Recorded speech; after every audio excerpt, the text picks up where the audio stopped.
Hello viewers, welcome to Meet Tamil channel. இன்னைக்கு வந்து பாத்தீங்கன்னா ஒரு பழமையான ஆலயத்துக்கு தாங்க உங்களை அழைச்சிட்டு போறேன். இந்த ஆலயம் பிரிட்டிஷ் ஆட்சி காலத்தையும் பார்த்திருக்கு, ஜப்பானியர் ஆட்சி காலத்தையும் பார்த்திருக்குங்க. 100 வருடத்துக்கும் பழமையான ஒரு ஆலயம். இந்த ஆலயம் எங்க அமைஞ்சிருக்கு அப்படின்னு பாத்தீங்கன்னா பெருமாய்பூரால அமைஞ்சிருக்குங்க. இந்த ஆலயத்தோட பேர் வந்து பார்த்தோம்னா பெருமாய்புரா ரிவர்சைட் ஸ்ரீ கருமாரியம்மன் ஆலயம், ரிவர்சைட் கோயில் அப்படின்னு சொன்னா நிறைய பேருக்கு தெரியுங்க. இந்த ஆலயத்தோட சிறப்புகள் என்ன, இந்த ஆலயத்தோட வரலாறு என்ன, எல்லாத்தையும் ஒண்ணா தெரிஞ்சுக்க போறோம். அதனால இந்த காணொலியை முழுமையா பாருங்க. இது வரைக்கும் மீட் டைம் தமிழ் சேனலுக்கு நீங்க சப்ஸ்கிரைப் பண்ணலனா கண்டிப்பா சப்ஸ்கிரைப் பண்ணிக்கோங்க. மறக்காம பெல் ஐகானை பிரஸ் பண்ணுங்க. வாங்க காணொலிக்குள்ள போகலாம்.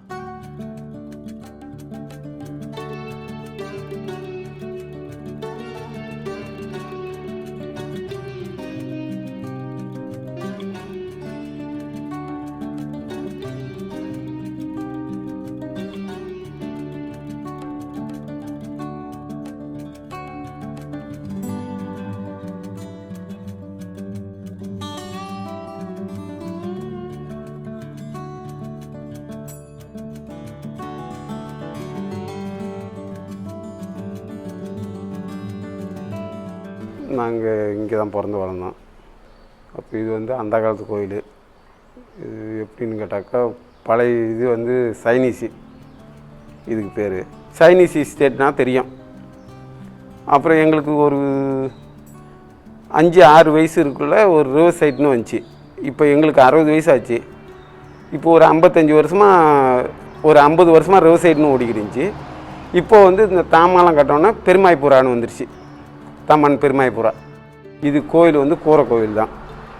இது இந்த தீயெல்லாம் அந்த காலத்தில் உள்ளது, இந்த சட்டங்க எல்லாமே அந்த காலத்தில் உள்ளது தான். இந்த கோயிலை நாங்கள் மாற்றலை, இந்த புதுசாக இப்போ வந்தது தான் அதெல்லாம் கட்டிக்கிட்டு வரோம்.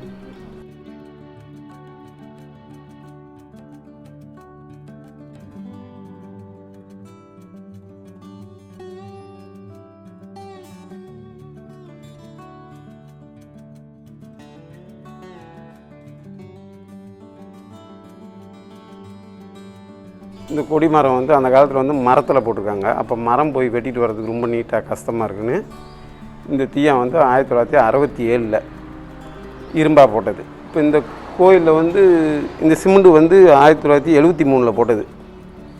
எல்லாம் வீட்டுக்கு 2 வழி 3 வழி வசூல் பண்ணி போட்டது. இது 1973 போட்டாங்க. ஆனால் அந்த கோயிலை ஒன்றும் செய்யலைனாங்க. அந்த கூரை கோயிலை அப்படியே வச்சுருக்கோம்.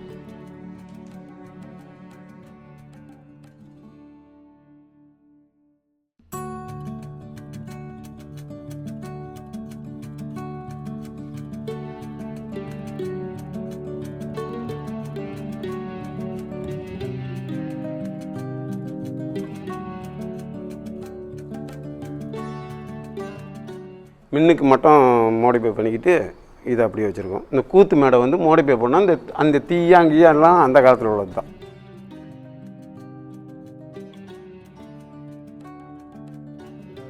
இருக்கிற முத்துசாமி இவங்க அப்பா வந்து ராமசாமி, அவங்க அப்பா பேர் முத்துசாமி.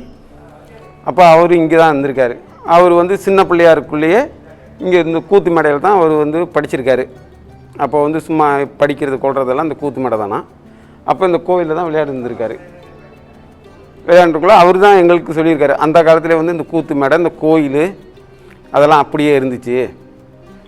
அவர் இறக்கிறதுக்கு முன்னே சொன்னார், கோயிலை எதுவும் செஞ்சிடாதீங்க, இது ஏன்னு கேட்டால் நாங்கள் அந்த காலத்தில் சின்ன பிள்ளையாருக்குள்ளே விளையாண்டது, அந்த காலத்தில் இருக்கவங்களும் விளையாண்டது கோயில் இது ஒன்றும் செய்யாதீங்கன்னு இந்த கூரை கோயிலாக அப்படியே வச்சுருக்கோம் நாங்கள். ஆனால் இது வந்து அவருக்கு தெரிஞ்சப்பயே வந்து பழைய கோயிலாம். மறைந்த ராமசாமி ஐயாவின் வயது வந்து பாத்தீங்கன்னா 96. அப்போ இந்த ஆலயம் எவ்வளவு பழமையான ஆலயம்ன்றதை நம்மளால யூகிக்க முடியுது. ஆலயத்தோட பழைய கோபுரம் அப்படியே வைக்கப்பட்டிருக்குங்க. வெறும் வண்ணங்கள் மட்டும் இப்ப தீட்டி இருக்கிறாங்க.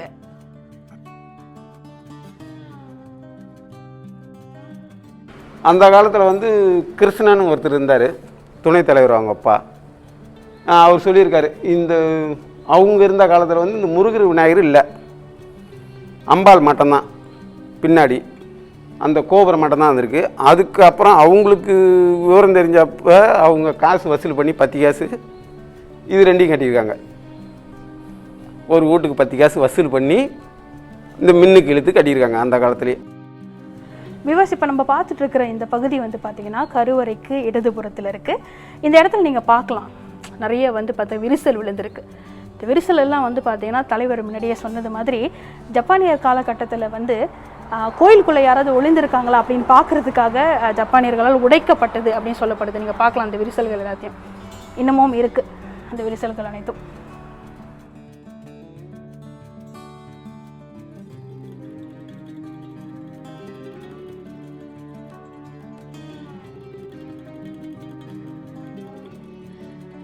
இந்த அம்பாளுடைய திருவுருவ சிலைக்கு பின்னாடி நீங்க பார்க்கலாங்க, சுவரில் வந்து ஒரு கோடு மாதிரி தெரியுது உங்களுக்கு. ஏன்னா பழைய காலத்துல ஆலயம் வந்து அந்த அளவுக்கு மட்டும்தான் கட்டப்பட்டிருந்ததாம். அதற்கப்புறம் அப்ப இருந்த மக்களிடம் ஒவ்வொரு வீட்டிற்கும் 10 காசுகள் மட்டும் பார்த்தீங்கன்னா நன்கொடையா திரட்டப்பட்டு அதுக்கப்புறம் தான் பார்த்தீங்கன்னா இன்னும் உயரமான சுவர்கள் வந்து கட்டப்பட்டிருக்குங்க. அப்போ கொடியாத்தனாக்கா இங்கே 6ஆம் நம்பர் தீம்பார்லேருந்து வருவாங்க கொடியாத்தத்துக்கு மட்டும். திருவிழானாக்கா 7ஆம் நம்பர் தீம்பாருக்கு போவாங்க. அது பிரிட்டிஷ்காரங்க கட்டின பாலம் அது அந்த காலத்தில். அப்போ அங்கேருந்து ஆத்தாங்கரை இங்கே வருவாங்க. ஒரு எனக்கு தெரிஞ்சு ஒரு 30-35 வருஷம் எனக்கு தெரிஞ்சு அங்கேருந்து வந்துக்கிட்டு இருந்தாங்க. கூடவே இருக்கும். அந்த காலத்தில் வேறு அங்கேருந்து தான் வந்தாங்க. அப்புறம் வந்து இப்போ காளி கோயிலுக்கு போனாங்க. ஒரு 3-4 வருஷம் போய்கிட்டு இருந்தாங்க. அப்புறம் வந்து இந்த ரோடு பிரச்சனைனால அப்புறம் நாங்கள் வந்து இங்கே நாங்கள் சாமான் கட்டி கொடுத்தோம்னா அந்த இடத்துலேருந்து இப்போ வர ஆரம்பிச்சிட்டோம் பக்கத்துலேயே. சரி வாங்க விவஸ், தொடர்ந்து என்னென்ன தெய்வ சன்னதிகள் இருக்கு அப்படின்றத பார்க்கலாம். இந்த முதல் சன்னதி யாருக்காக அமைக்கப்பட்டது அப்படின்னு பார்த்தீங்கன்னா கால பைரவருக்கான சன்னதிங்க.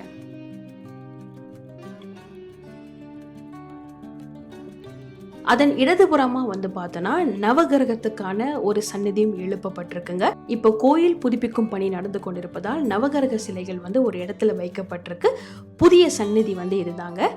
அதற்கு அருகாமையிலே நீங்க பார்த்துட்டு இருக்கிறது அரச மரத்து பிள்ளையாருக்கான சன்னதிங்க. ஒரு பெரிய விருட்சத்துக்கு கீழே ரொம்ப அழகான ஒரு சன்னதி அமைக்கப்பட்டிருக்கு. இதற்கு அருகாமையிலே இருக்கும் அந்த சிறிய சன்னதி வந்து பார்த்தீங்கன்னா தட்சிணாமூர்த்திக்கான சன்னதிங்க. இந்த சன்னதிக்கு பின்புறத்துல நீங்க பாக்குற அந்த காட்சி வந்து பாத்தீங்கன்னா ஒரு நீரோடை மாதிரி உங்களுக்கு தெரியுது இல்லைங்களா? இந்த ஆலயத்தோட பேரே வந்து பாத்தீங்கன்னா ரிவர்சைட் ஆலயம் அப்படின்னு சொல்றாங்க. ரிவர்சைட் அப்படின்னு சொல்லும் போது ஆற்று பக்கம் அப்படின்னு அர்த்தம். இந்த ஆறு வந்து பாத்தீங்கன்னா இந்த ஆலயத்துக்கு பக்கத்திலே இருந்ததாங்க. அப்பெல்லாம் வந்து கோயில் ஆறு அப்படின்னு சொன்னா எல்லாருக்கும் தெரியுமா? அதற்கப்புறம் இந்த ஆலயத்துக்கு முன்னாடி வந்து பாத்தீங்கன்னா சாலைகள் அமைக்கப்பட்டிருக்கு. அதனால இந்த ஆறு வந்து பாத்தீங்கன்னா திருப்பி விடப்பட்டிருக்கு வேறு ஒரு திசையை நோக்கி. ஆலயத்துக்கு பின்புறத்தில் ஜெராய் சிகரத்தின் அழகு வந்து பார்த்தோன்னா வார்த்தையால் வர்ணிக்க முடியாதுங்க, அவ்வளவு அழகா இருக்கு. இப்போ நீங்க பார்த்துட்டு இருக்க சன்னதிகள் இடதுபுறமா பார்த்தோன்னா சிவபெருமானுக்கான சன்னதி, வலதுபுறமா பார்த்தோன்னா கோதண்டராமருக்கான சன்னதிங்க. இந்த சன்னதியில முனீஸ்வரன் ஐயா, மதுரை வீரன் ஐயாவோட திருவுருவ சிலைகளை உங்களால பார்க்க முடியும். இவங்களுக்கான சன்னதி வந்து பாத்தீங்கன்னா இந்த இடத்துக்கு அருகாமையிலே ஒரு புது சன்னதி எழுப்பப்பட இருக்கு. சிவபெருமானுடைய சன்னதிக்கு அருகாமையிலே வந்து பார்த்தோன்னா ஸ்ரீராமருக்கான சன்னதி வந்து எழுப்பப்பட்டிருக்குங்க. இந்த ஆலயத்தோட ரொம்ப ஒரு பழமையான சன்னதி அப்படின்னு சொல்லப்படுது.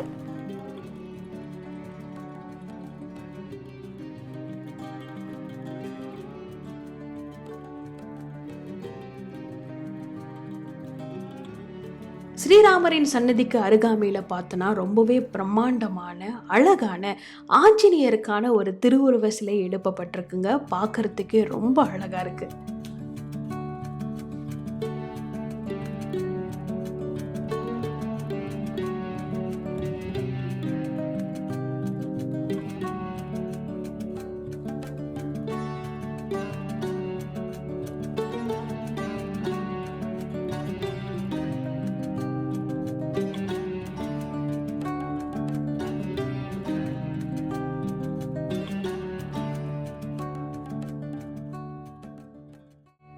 இந்த கோயிலோட அமைப்பே நீங்கள் பார்க்கலாம். ஒரு பெரிய பூங்கா மாதிரி, நடுவில் கருமாரியம்மனுக்கான சன்னதி, தொடர்ந்து வந்து பார்த்தோன்னா சப்தகன்னிகளுக்கான சன்னதி, நாகம்மன் எல்லாமே இருக்குது. இங்கே தான் அந்த பெரிய விக்கிரகம் இருக்குது. பக்கத்துலேயே வந்து பார்த்தோன்னா ராமர் கோயிலும் சிவபெருமானுக்கான கோயிலும் இருக்குது. கோவில் புதுப்பிக்கும் பணிகள் நடந்து கொண்டிருப்பதால் ஆலயத்தில் இருக்கிற எல்லா விக்கிரகங்களும் இந்த இடத்துல தான் வந்து பாலஸ்தாபனம் பண்ணப்பட்டிருக்கு.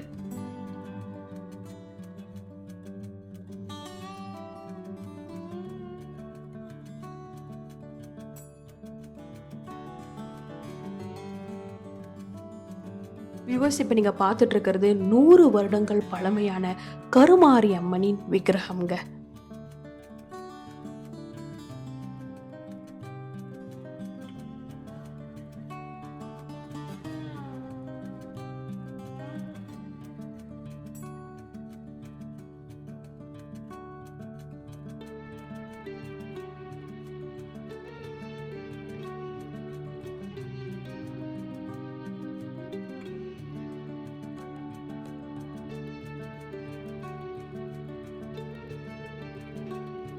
இந்த சைனீஸ்லேருந்து போனவங்களும் சரி, ரிவர்சைட்லேருந்து போனவங்களும் சரி, இப்போ இந்த கோவில் திருவிழானாக்கா எல்லோரும் வந்துடுவாங்க.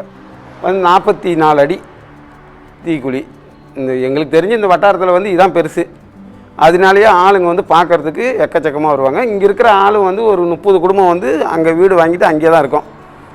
அந்த தாமான் பெருமாய்ப்புரா முர்னி ரதம் வச்சுருக்கான். அந்த காலத்து ரதம், கட்டை ரதம், கட்டையில் உழுது. அந்த காலத்தில் இந்தியாவிலேருந்து வந்த ரதம்.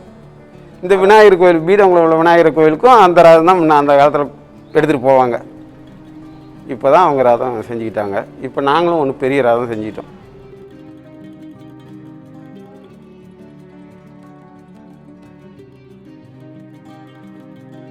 இந்த நாகம்மா கோயில் வந்து எங்களுக்கு இங்கே நாகம்மா கோயில் கிடையாது. அப்போ வந்து ஒருத்தவங்க கனவுல போய் சொன்னாங்களாம், இந்த மாதிரி நான் அங்கே இருக்கேன், நீ வந்து பாருன்னு. அப்போ வந்து பார்த்தாங்க. அன்றைக்கி எல்லோரும் தேடணும், புத்து எதுவும் இல்லை. புத்து எதுவும் இல்லைன்னா அப்புறம் மக்கானாலும் கனவுல போய் சொன்னாங்களாம், நான் அங்கே தான் இருக்கேன், நீ வந்து பாருன்னு. அப்புறம் மக்கானால் வந்தப்போ 2 புத்து, இப்போ எவ்வளோ அவசரம் இருக்கோ அவ்வளோ அவசரம் திடீர்னு இருக்குது. அதில் வந்து பீடவங்க உள்ளவங்க தான், அவங்க கோவிந்தசாமி கமலா அவங்க பேர். அவங்க வந்து அந்த கோயிலை கட்டி நாகம்மாலாம் போட்டு அவங்களே கொடுத்துட்டாங்க.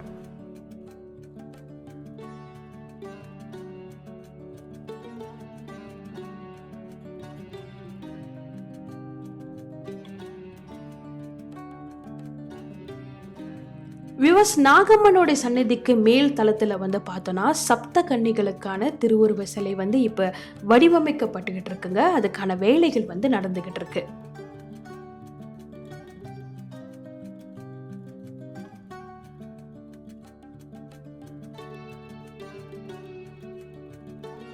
கிடா மாநிலத்தில் சப்தகன்னிகளுக்கான ஆலயங்கள் கொஞ்சம் அரிது தாங்க. அந்த வகையில் இந்த ஆலயத்தில் மட்டும் ரொம்பவே சிறப்பாக வடிவமைக்கப்பட்டு வருது இந்த சப்தகன்னிகளுக்கான சன்னதி.